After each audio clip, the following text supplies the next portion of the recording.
Wow, as everyone heard, we are recording tonight. So if you enjoy this or want to share it with somebody else later on, we'll post it up on our YouTube channel. But thank you all so much for joining us tonight for bringing historic cemeteries to life. I'm Kim Kelderhouse, the Executive Director of the Leelanau Historical Society. As you can see, Thomas Henthorn is there joining us live from Glenwood Cemetery. Behind the scenes is my coworker Elizabeth Adams, who is monitoring the chat and the Q&A. If anybody has any technical issues, we'll try to help you as best as possible. And given that we're coming live, if you notice anything that we're not noticing about the sound quality, pipe up in that chat, and we'll bring that to the attention of Mr. Henthorn. If you are not familiar with the Leelanau Historical Society, we are located in Leland, Michigan. We operate a museum and archive. We're open year-round, and we offer programs like this. And we will be doing some hands-on cemetery work over the course of this summer. So this is kind of our kickoff event, little introduction from an expert here. And then we'll be doing some things, and we'll give some details about that at the end. Our exhibits are open right now, Wednesday through Friday, 11 a.m. to 4 p.m. And if you enjoy this kind of programming, please consider becoming a member. Right now is our membership drive. Please check out our website, learn more about all the other great things that we do, and join our membership. We'd love to have you and love to keep you up to date about all the things we are doing. We will use the Q&A function for questions. And given the kind of live nature of this, we'll bring questions to Mr. Henthorn's attention kind of as they happen. So when we're in the moment with things. And I am just so happy to have this happening. We have all come to love this cemetery work. Elizabeth and I and other volunteers at the museum, we've all had a little bit of a hand in doing some of this so far. And we made the acquaintance of Mr. Henthorn during the Michigan Museum Association conference. And we were just so excited about what he had to share, and your passion and enthusiasm for it is great. So we knew we had to do some sort of program with you. So without further ado, I will hand things off. Thank you so much for joining us tonight. Yeah, well, thank you. Thank you guys for joining us. So again, my name's Thomas Henthorn. You're joining us here in Flint, Michigan, in historic Glenwood Cemetery. I'm the Wyatt Endowed Professor of Public History at the University of Michigan Flint, which means it's my job to get off campus and do kind of cool stuff. So joining us also tonight, as you met him, is our compatriots here. That's Old Buck there with the gray, and that is Gus right there. And then my very capable videographer, Masai, right there. Bringing all this to you guys here. So we like to do these kind of demonstrations. We actually go all over the state of Michigan. I give talks all the time. There's only one of me, and there's only so many days in the year. So I try to do some of these live streams as well. So you guys are a little bit of a guinea pig. We've done a few of these. So we might have a couple of hiccups along the way, but we'll try to smooth those out. But we've had some pretty good luck with these in the past. So again, this is historic Glenwood Cemetery. What I want to talk to you guys a little bit about is the history of this place and kind of how it fits into the history of cemeteries. And I teach a whole 14-week course on the history of cemeteries. You guys are going to get it in a couple of minutes. So Glenwood Cemetery was started in 1857 as a rural cemetery. That's just a few years after the city of Flint kind of incorporated. So still fairly young in the community's history here. We get our first white settlers in the area about the 1830s. So, you know, just a few decades after that. In the context of kind of bigger cemeteries or broader cemetery movements, the rural cemetery movement started in the 1830s. And we've got some really good examples as we kind of walk through here what a rural cemetery movement is. Before I do that, I'm going to spray a headstone with a certain kind of biocide. We call it the secret sauce. I'll tell you what it is because I want you guys to see kind of how quickly it works. So let me do that, and then I'm going to walk you guys through and show you a few things.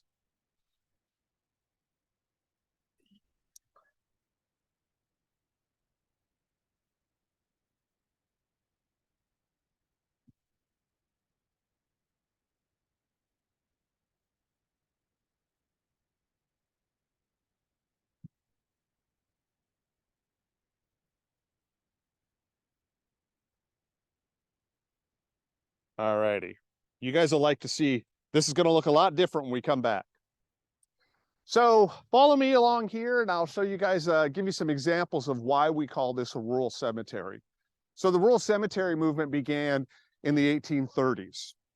Really, the first one we looked to as the first rural cemetery was Mount Auburn in Cambridge.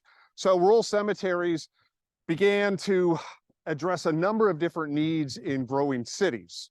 So we've probably all been to those quaint little New England cemeteries that people have kind of in the middle of the town square. But if you lived in a city in the early 19th century, you wouldn't have thought that was quaint. You would have thought it was ugly. You would have thought it smelled. And you were pretty sure it was the thing that was causing all those yellow fever epidemics. So we created this movement that coincided with different iterations of landscape architecture, and we get the rural cemetery movement. So the rural cemetery movement is a couple of characteristics I want to share with you. One is, notice along this landscape here the different height of the structures. I always like to say, if the first half of the 19th century is about anything, it's about individualism, rampant individualism. So lots of different sizes of monuments here. Again, the rural cemetery movement lasts for a couple of decades. I'd say the hard stop for the rural cemetery movement is the end of the Civil War, 1865.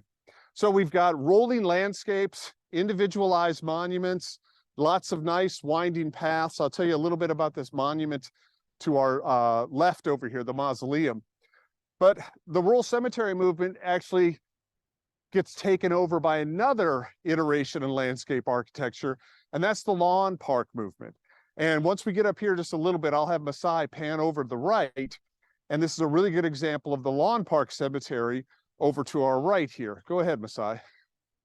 So you notice how uniform all the main headstones are in the cemeteries. In an old cemetery like this, we have the large family stone in the middle, surrounded by smaller stones that actually demarcate who's interred here. And you notice on this side of the cemetery, all these are kind of much more uniform. So remember, by the end of the 19th century, we start to standardize everything, right? You have to have time zones. You have to have railroad tracks that are the same width in Pennsylvania that they are in Wyoming. And the lawn park cemetery is a good example of that, is how we're kind of imposing order on the landscape through standardization.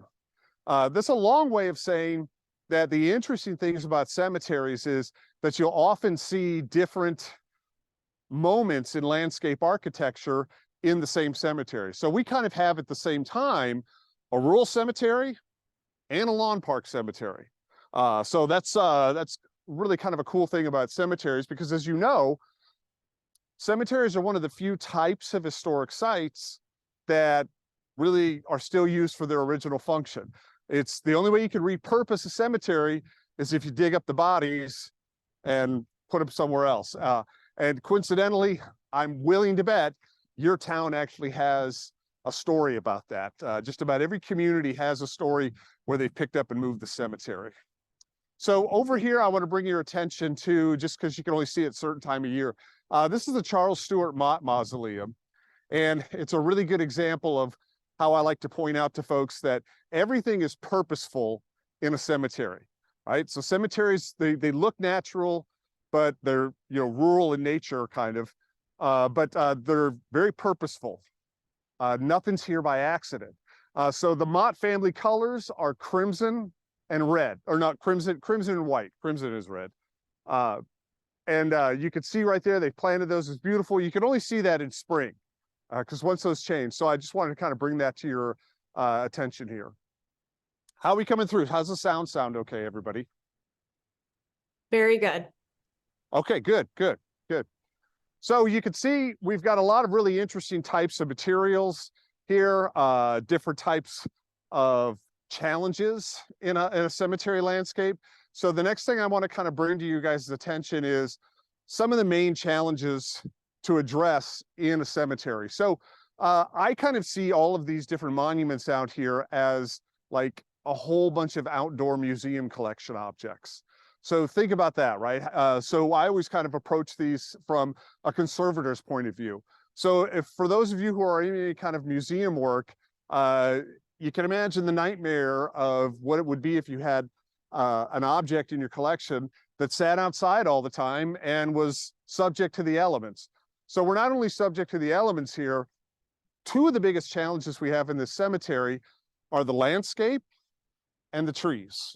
So you'll notice there's broken obelisks around here and large monuments that are knocked over. Chances are there's a tree limb that fell on them at one point. And we actually just had a big tree limb come down recently. And every time that happens, you have to have somebody come in and pull it out. Another big problem we have here in a cemetery is the landscape itself. Most of these old cemeteries don't have any below ground drainage. So we have a beautiful sloping hill right behind us. That means micrometer by micrometer, each one of these monuments are slowly sliding into the ravine.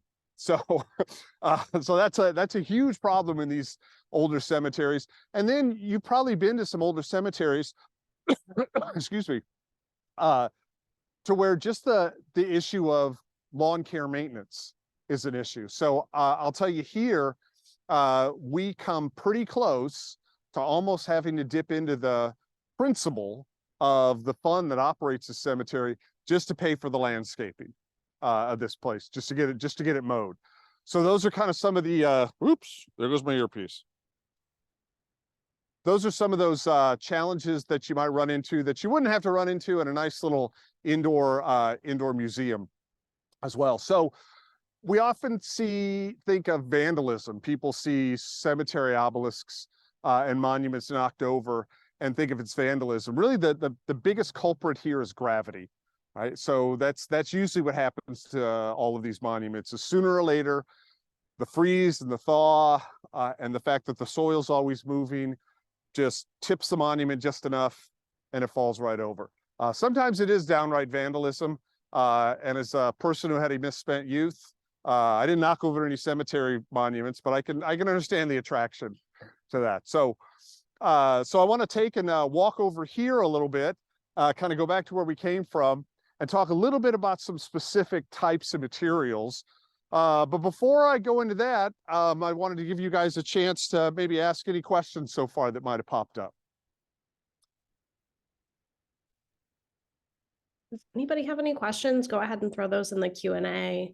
Yeah.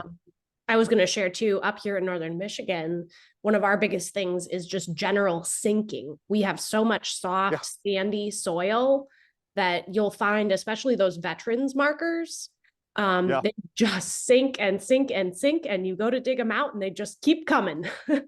Yeah, that's a huge problem. So I'm glad you brought that up so I can give you an example of what's happening to these. Let's take a look at this one right here. So you can see this stone here is sinking, right? So, if you take a look at the stone next to it, it's got a nice base there. What happens to a lot of these, so we don't have the sinking problem we have, but because of the continual freeze and thaw, the base underneath this stone breaks and it eventually starts to disintegrate. If you were to take this stone up and find out what the base that they made out of it, they make it out of concrete and anything else they could throw in there is filler. So we actually seen like big chunks of rocks, bricks, pottery, anything just filled in there. And over time they disintegrate. And once they do that, that's when the stone starts to sink right there. So chances are, if we fix this, what we'll do is we'll take that out and we'll put a brand new base on there. Sometimes we'll use a cement base. We actually use a product called Monugrid. I would definitely recommend Googling it. Come on, get out. It's a pretty cool product because what you do is it's a plastic grid and then you put a filler in there like crushed limestone or a sort of, we use pea gravel a lot, and it's a nice base and it's flexible and it's not going to decay and it's not going to break or anything like that. It's very, very sturdy. One of the other challenges we have here in a cemetery, of course, is the different kinds of, they're really pretty, but I call it nuisance flora. So there's all sorts of flowers and shrubs that people plant next to graves. And then move away. And so we just passed a very nice peony bush, but it's not cut back. The flora itself that's around the marker, that's the responsibility of the actual people who live there. So I do. We do use D2. Yeah. Yeah. So that's actually what I sprayed that marker with. And I'm going to do a little, we're going to wrap this up by giving you guys a little bit of a demonstration of D2 and also why I use D2 over and above other types of substances. And I'll share with you that. So right now I want to talk a little bit about the different kind of materials that you'll find in a cemetery. We've got right here in this corner 4 examples of very common types. And there goes my earpiece. One of the things you're not likely to find in a cemetery here in Michigan is slate. By the time we start burying folks in Michigan, slate is kind of going out of fashion. So you'll go up and down the East Coast, you'll see slate, and that's pretty durable stuff. But you won't find much slate in Michigan. I've never seen slate. If somebody else has, bravo, because I've never quite seen it. So a really common material we have out here is marble. All right. So marble is a beautiful stone. One of the great reasons it's so good for carving is there are some certain qualities to marble that it refracts light in a certain way that makes figures and faces more lifelike. It makes the text easier to read as long as it's clean. The challenge is it doesn't weather very well. So what's happening with this stone is you could see it's kind of starting to fail here. We'll see a little bit of the chipping right here. And when you go and touch a marble and you rub it, it has a process. You see it's all rough and kind of sandy. That process is called sugaring. So that's what happens to a stone when it's outside. There's a few other things happening to this particular stone here. We've got some lichen on it. We've got some mold and mildew, and we also have air pollution, and then just dirt. So when we go to clean a stone like this, we can address some of those issues. Here's another thing I found out recently. Termites eat rock. So we've got on the other side of the cemetery, way on the other side of the cemetery, we've got a sandstone base that is actually being eaten by termites. And that was a new one to me. I had no idea about that.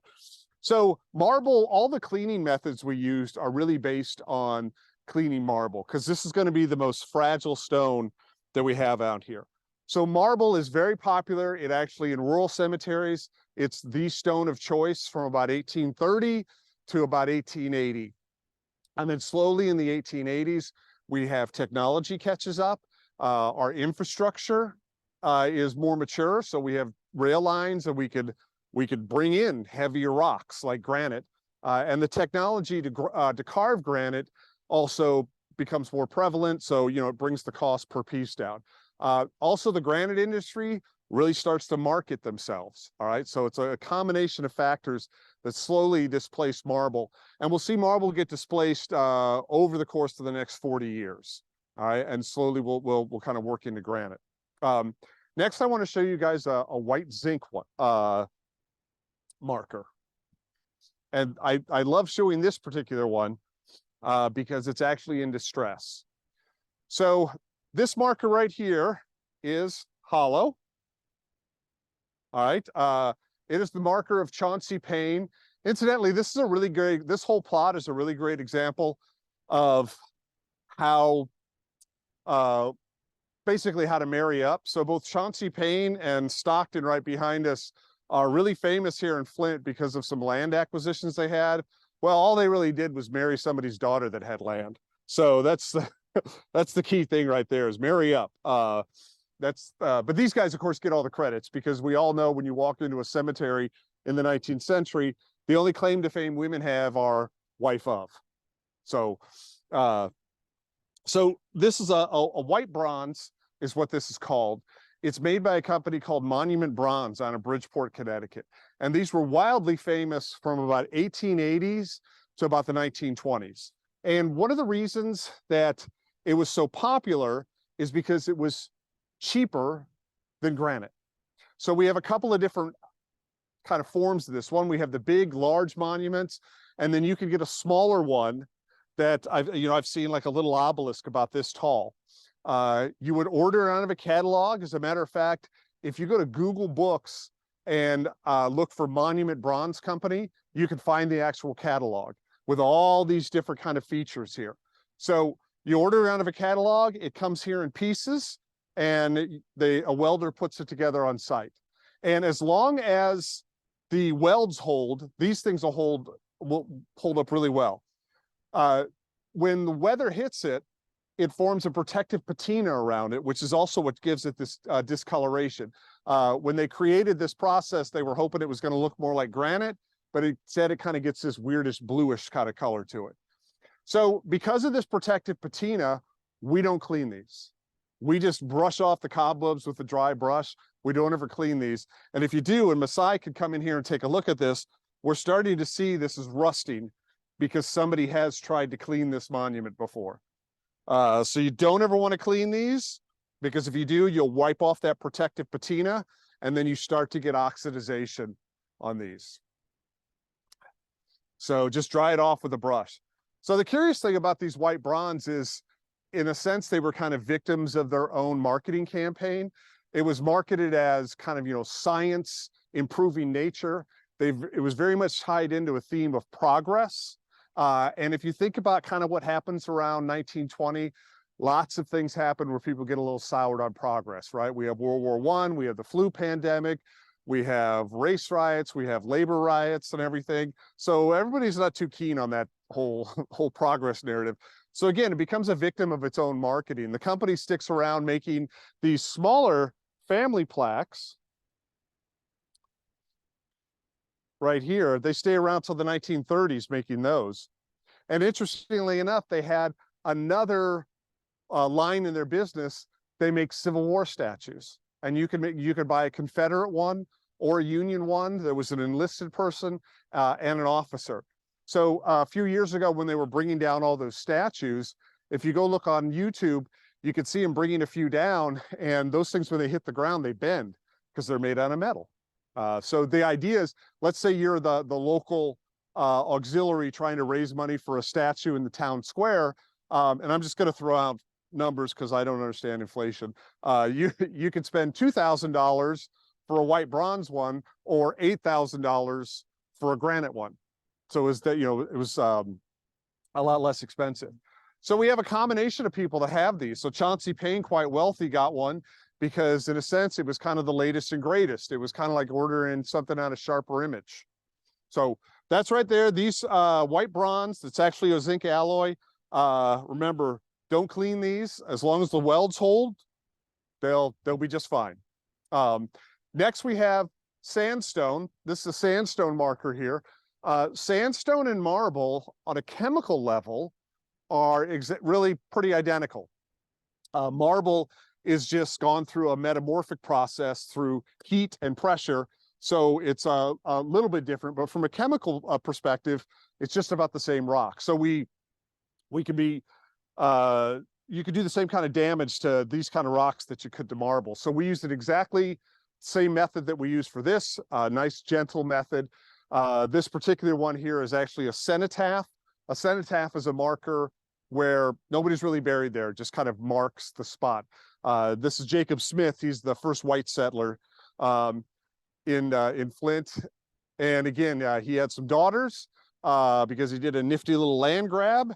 And then Thomas Stockton and Chauncey Payne married the daughters, and then they got all the credit. Next thing, we've got two different kinds of granite here. We've got a polished granite, and then we've got an unpolished granite right over here. So this is a really cool example of how this is not an early 20th century stone. So while I go to a cemetery and I think it's really important to kind of preserve the stone and make sure that the stone's cared for and it's here for another 150 years, there's a lot of family members, when they would come in and they had a marble headstone, they would just throw it away and replace it with the granite one. So just because you find a granite headstone that says somebody passed away in 1860, doesn't necessarily mean they had a granite headstone put there in 1860. It's pretty likely that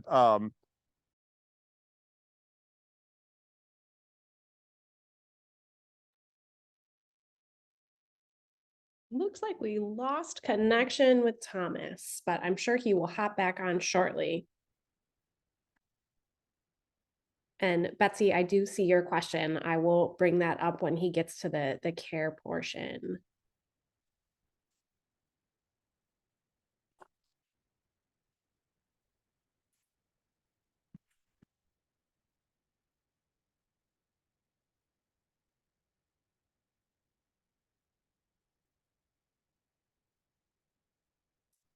There he is.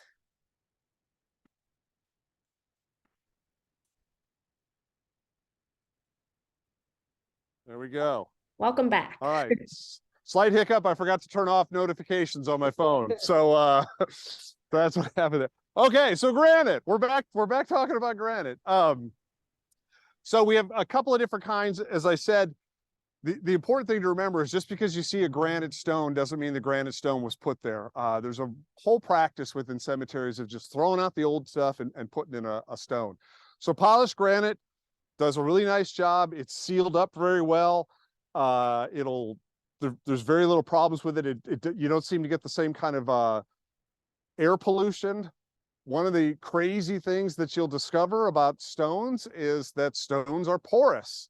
So there's a much lower porosity to polished granite than there is to unpolished granite. And incidentally, marble has a higher porosity still. So the water just kind of gets in there. So on this granite stone here, you can see we've got a lot of lichen.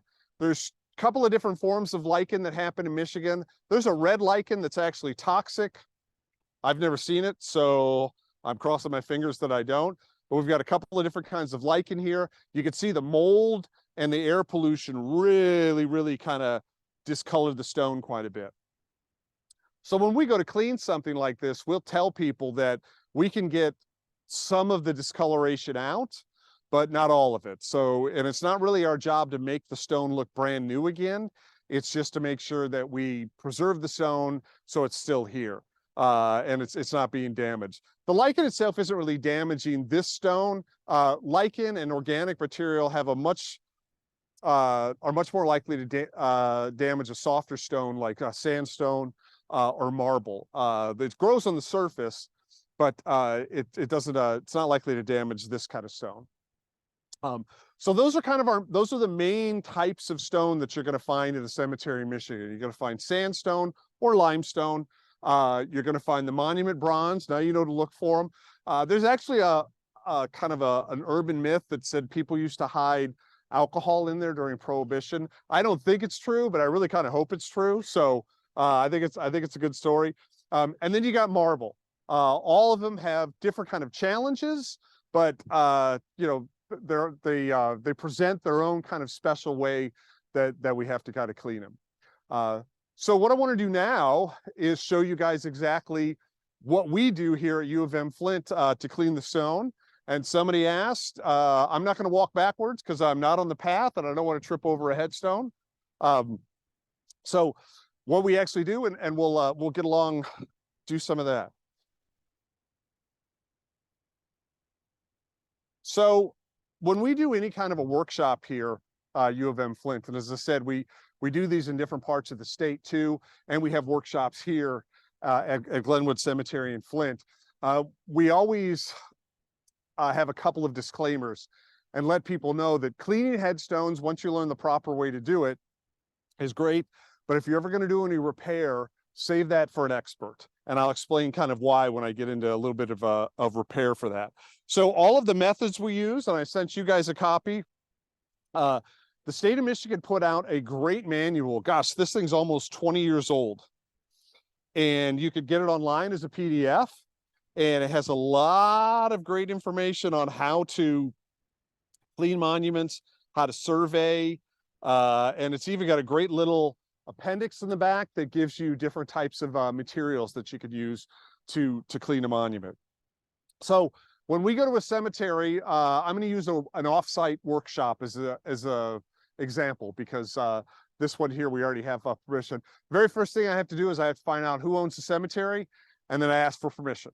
My university actually makes me get a written agreement. You probably don't have to, but that's the very first thing you need to do when you come out to a cemetery is figure out who's running the place and you know, how you can get permission to do it.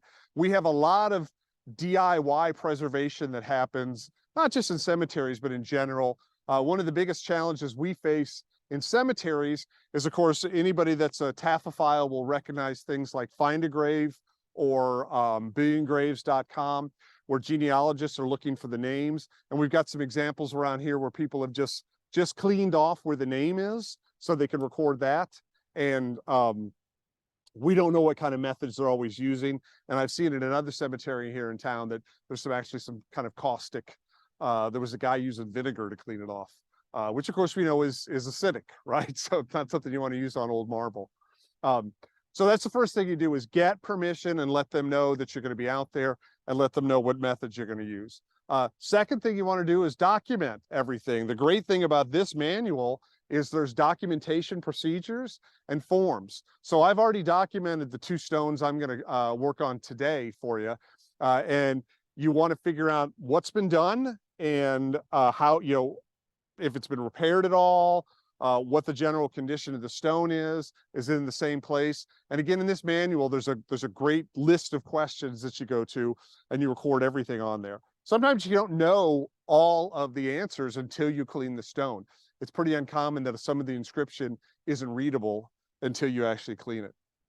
So what I always tell folks is the best way to clean a stone, and remember, this is based on kind of the most fragile material we have out here, which is marble. The best way to clean a stone is to dump a bucket of cold water on it. That's the best way to clean it in general. And it's the least invasive. You're going to be doing the least amount of damage. So we try to stay as close to just dumping a bucket of water on it. The farther you get away from that, the more chemicals you use, the more materials you use, the more processes you use, you run the danger of damaging the stone. So think about that, right? Bucket of cold water, stay as close to that as possible. So how do we do that? Well, first of all, we use this is pretty good stuff. If anybody's done any cleaning, we use a sodium lauryl sulfate, which is also something conservators use. So if anybody wants a good laugh, this is going to be a humanities professor trying to tell you about chemistry. So sodium lauryl sulfate, kind of on a chemical molecular level, is charged one way and dirt is charged the other way. And when you get a reaction, that's how it kind of gets rid of the dirt. So we'll pause for a second. If there's anybody in the chemical profession that really likes how I butchered that, they can get a good chuckle. So that's kind of how it works. So we use this because there's no bleaches, there's no brighteners or anything like that. It's pH neutral, all right? And it's very gentle on the stone. This particular brand right here is cow soap, and you can get it at Tractor Supply Company. You can buy a really expensive version that conservators use, that they sell them in nice little 1-liter jugs, and they cost about $100. This right here costs about $35, and it'll last, you clean a lot of stones with this. And it says right there, ideal for cleaning horses, livestock, pets, quilts, and delicate fabrics. Good stuff, good stuff. So Orvis paste, that's the first thing we use. And what the Orvis does is the Orvis is going to get rid of the dirt. It's going to help you get the lichen off and everything. And what we use to do that is we use a natural bristle brush. So I probably would get kicked under the table if another preservation heard me say this, that you really have to scrub hard to damage granite, right? So you can use like a plastic bristle brush, but these natural bristle brushes are just a little bit softer than a plastic brush, and that's what we use on the marble. Because every time you clean the stone, you're actually taking off a little bit of the surface. And especially if the stone sugared a lot, you saw that one obelisk we looked at, it was starting to chip away. You can, if you scrub too hard, you just might actually chip some of the stone off. So we use a natural bristle brush. Again, Tractor Supply. This comes from Weaver Livestock. But you can get them at a janitorial supply. You can get toilet brushes a Tampico toilet brush, you know. So natural bristle brush, right? Little bit softer than the plastic bristle brushes because we're trying to stay as close to that bucket of cold water as we can. So after we clean the stone and rinse it and get some of the dirt and some of the lichen off of it, that's when we bring out the secret sauce, right? The D2. So D2 is a really nice industry standard. We buy it by the pallet because we use a lot of it. So it's an ammonium compound suspended in water. And like everything we buy, it's about 98% water. And the nice thing about D2 is it's extremely gentle and it works over time. So there are other products on the market that do a pretty effective job. Wet it and forget it is nice, but the problem with wet it and forget it is technically it never stops working. All right. And what you really want to do is you want to get that biological material off of the stone for a couple of reasons, especially marble, is you don't want it to damage the stone. You don't want it to damage the inscription. And another thing that's happening on stones too is along with the lichen, and we can't really see it, is there might be a little plant growing in there too. And those plants will find a nice little micro fissure and get in there and crack the stone. So it's really important to kill the biological material off. I put it on there wet because it just kind of, the water finds the little pores inside the stone and the D2 follows it right in there. And then some people rinse it off. Some people leave it on there. Our method is that we just rinse it off. Now, here's the great thing about all these things I just mentioned is these are all methods that are recommended by the National Park Service, and they're all based on the Secretary of Interior standards for preservation.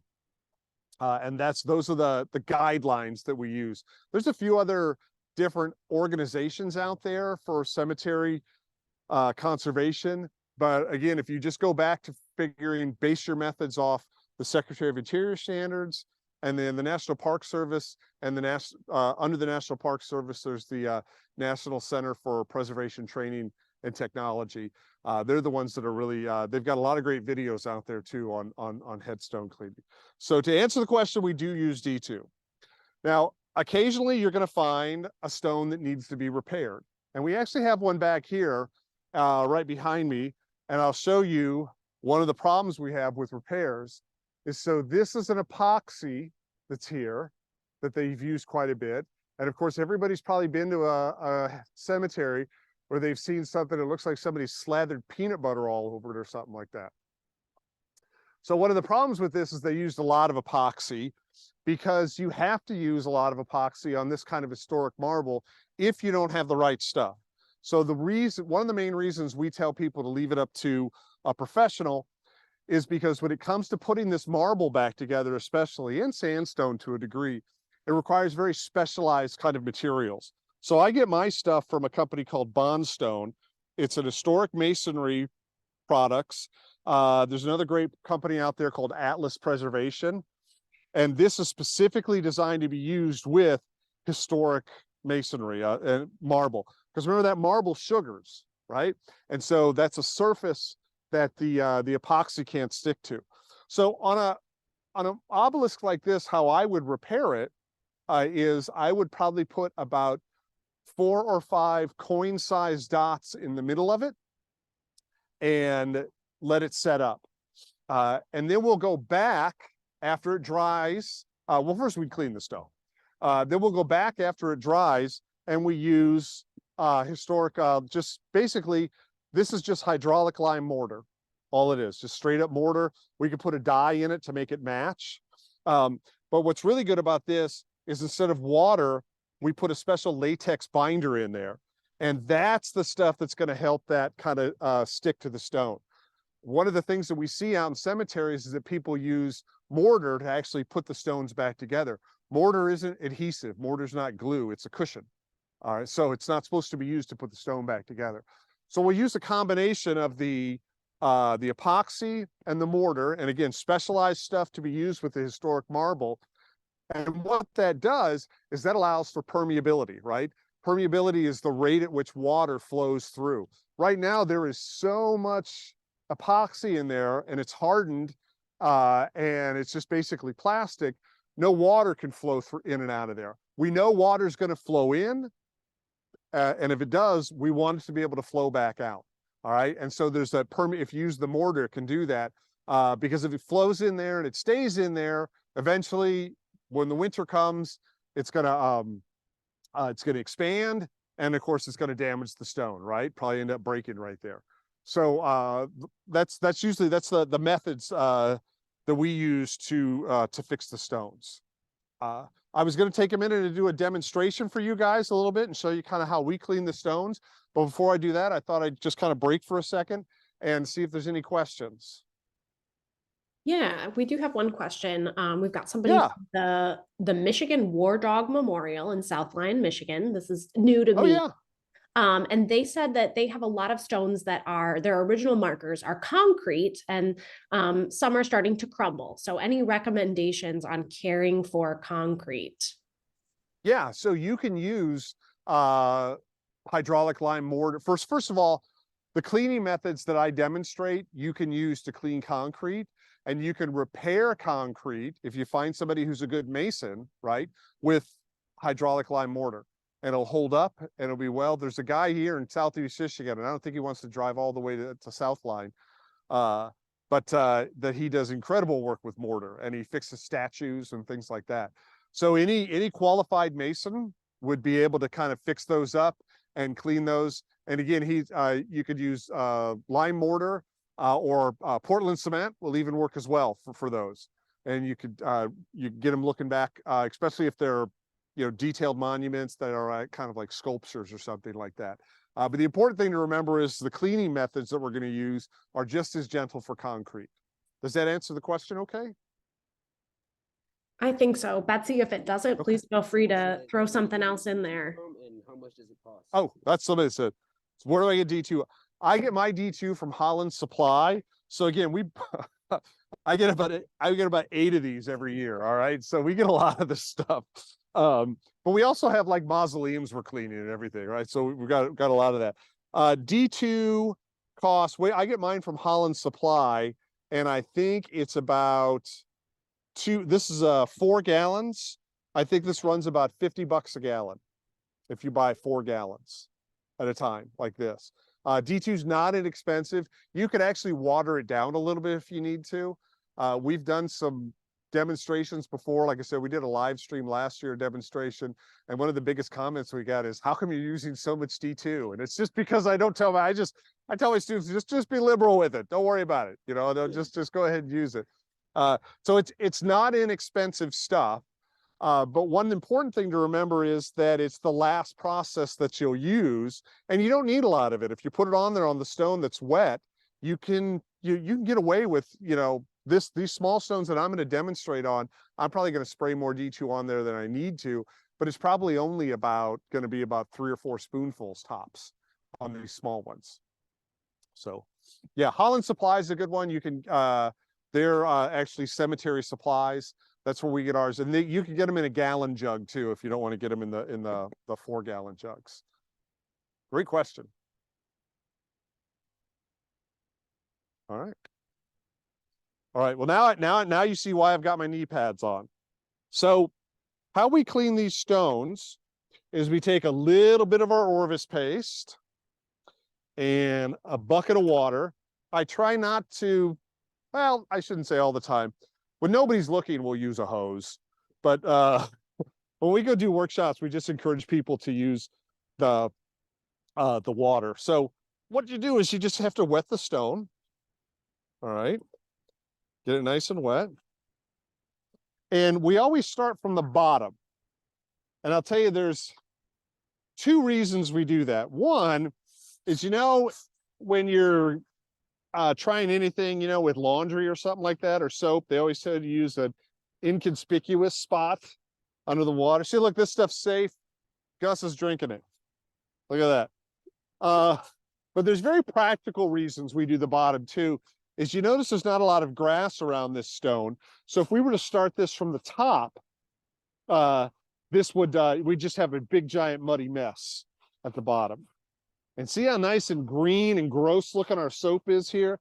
That's all the biological material We're not going to get it all off. If you're using granite, I don't ever recommend doing it with a marble one, but if you're ever cleaning granite, you can actually take and get like a plastic putty knife, you know, and you could scrape this stuff right off with that. I don't like to use it on marble because if there's an inscription, you could accidentally, you know, like pop off the inside of an R or something like that. So you want to be careful about that. But yeah, so we get the bottom first. Look at that dog, just got splashed with water. These dogs were bred to jump into ice cold water, and there's one that just freaked out because it got splashed with a little bit of yeah, we're all very proud of Gus. So one of the reasons I chose this stone to clean is because it doesn't need to be fixed. So yeah, so we just get all the dirt off of here, and that's mostly what you're getting off when you clean these stones like this, is you're cleaning the dirt off. And right there. And nice soft bristle brush. We're not scrubbing, we're just kind of brushing the dirt off. And then we can, it's a little bit brighter. So I'm going to come back and clean off a little bit more of this lichen. But while it's still wet, oops, I just dropped my earpiece. Oh, it still works too. All right. So apparently it's water resistant. And then while it's still wet, we just spray some of the D2 on it. And here's some of the D2 here. I'll show you guys what it's doing. And then I'll tell you a really funny story.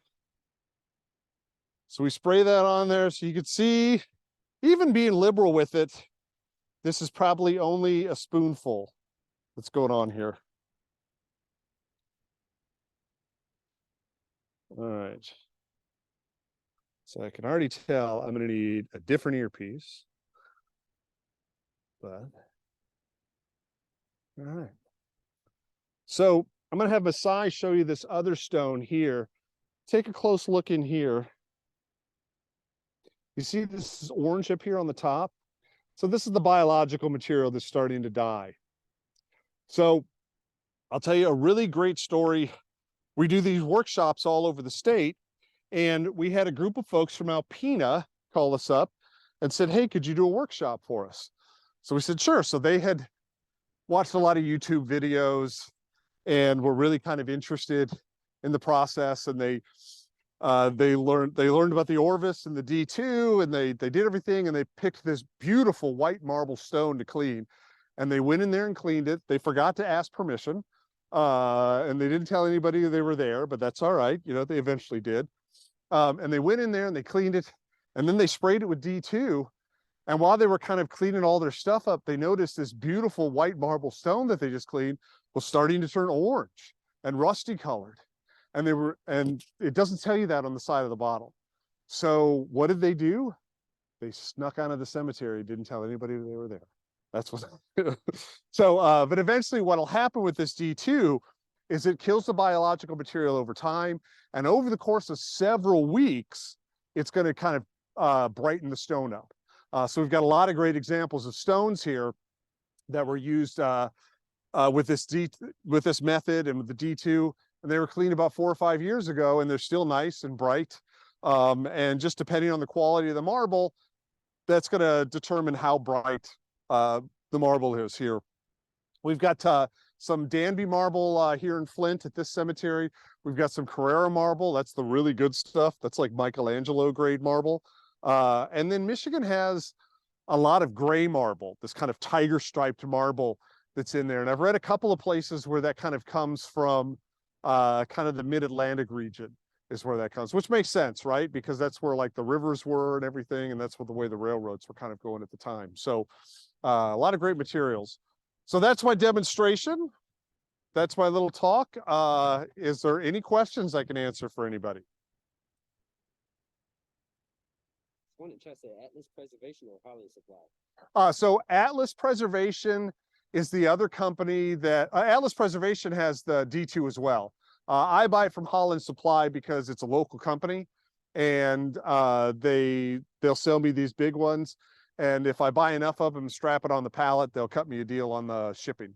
So, but you could get D2 on Amazon if you want to. You could buy a little spray bottle of it, but you can get D2 from Atlas Preservation. You can get it from a bunch of different places. So all you have to do is like D2, Google D2 biological material, and you'll find a lot of different suppliers for it.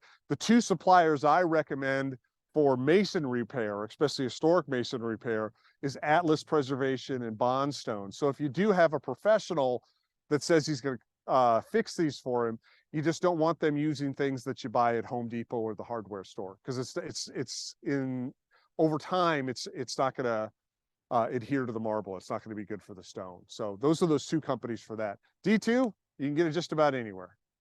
Someone also said, does D2 come in liquid form already mixed? And are there types of gravestones that you should not use D2 on? Yeah. So one, don't use D2 on the white bronze.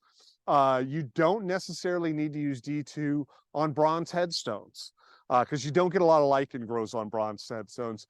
But usually once you clean them off, they look just fine after that because of that. So I wouldn't necessarily say, the only one I wouldn't ever use it on is the white bronze markers, those zinc alloy ones. D2 comes in a liquid, and you can water it down a little bit more if you need to or something like that, but it comes in liquid jugs. I would add to that too, How long will the headstones you just cleaned stay white? Okay, go ahead. I'll answer the headstone question. Were you going to say something real quick? I was just going to add the not using the D2 on the veteran plaques too. They often get mounted on the backs of other stones. Yeah, that's true too. So those are bronze as well. You don't necessarily need to spray those down with D2, because it doesn't really do any damage to them, but it doesn't really do anything for them. So it's there's no sense in using it. So the D2 I spray on here, once I clean this on here, it's really going to depend on the kind of seasons that we have. Again, I see some stones off in the distance that we cleaned about 5 years ago, and they're still white. There's another cemetery that we cleaned, and you were starting to see some biological material creep up on them. It really kind of depends on where the stone is in the cemetery too. If the stone is getting a lot of sunlight all the time, we know biological material likes sunlight. So if it's not under a tree, it's more likely going to grow back in a while. The key thing about that is that lichen, the big gobs of lichen that you're going to see on there, that takes years/decades to form. So you're not going to see that come back. The stone I just cleaned right here, I'll be retired by the time lichen grows on that thing again.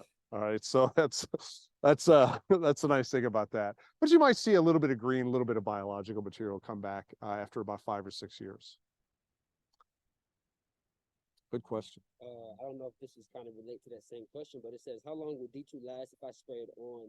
Will I need to bring more neck the next year? No. Once you spray it on there, it'll work just fine. Yep.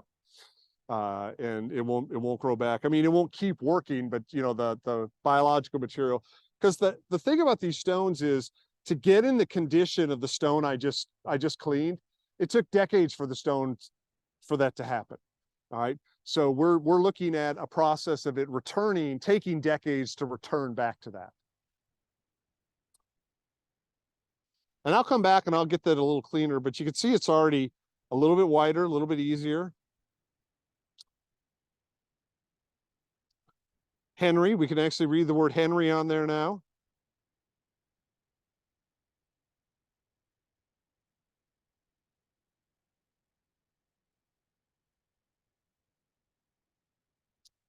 All right, so I have a little bit of shameless promotion while I have you guys here. If you follow Glenwood Historic Cemetery in Flint, you'll get a chance to see some of the work my students do. I actually have a YouTube video called Amazing Graves, where I do kind of gravestone history. I've got about 6 episodes on there now, and I've got probably about 4 or 5 more I'm going to come out this year too. That's my shameless promotion there for you. That sounds great. Does anybody else have any questions, please?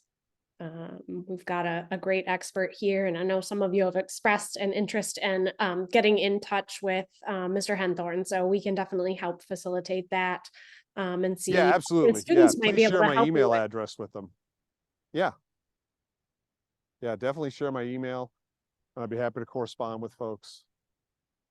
Yep. And then for those of you in the Leelanau County area, a great example of a smaller cemetery where a lot of cleaning has been done with D2 is the Port Oneida Cemetery. So if you want to see the work done on that cemetery was done about 5 years ago now. And there are a couple stones that you might notice that probably need a little cleaning, but it's nowhere near the amount of cleaning that they needed that first time.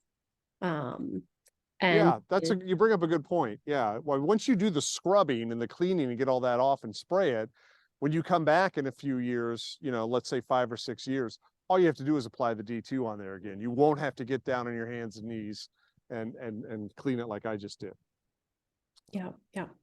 And then the 2 programs that we're going to be running at the end of this month, May 24th, right in time for Memorial Day, we're going to be doing a little cleaning workshop at the Beechwood Cemetery here in Leland. So if anybody wants to get their hands dirty and learn about this, right, doing it yourself, we'll have all the supplies there, the D2, the scrub brushes and things, and we'll be helping people learn how to do that with their family stones. We're urging anybody who's got family in that cemetery to come and clean them up.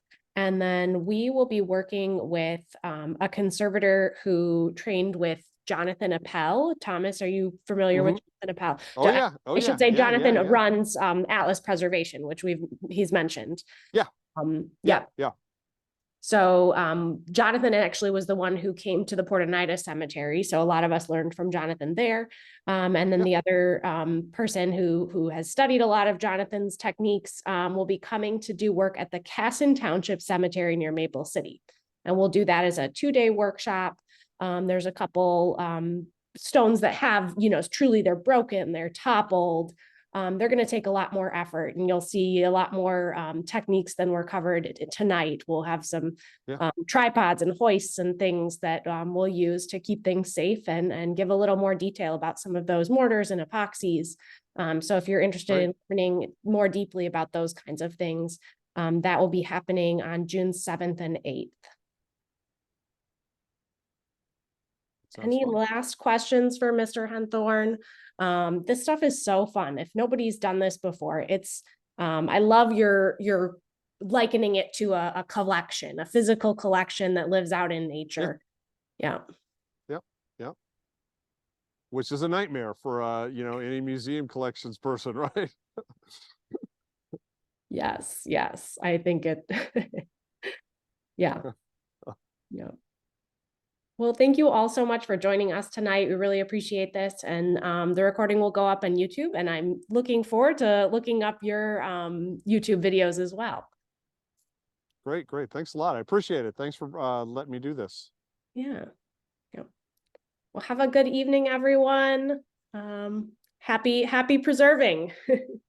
Yeah.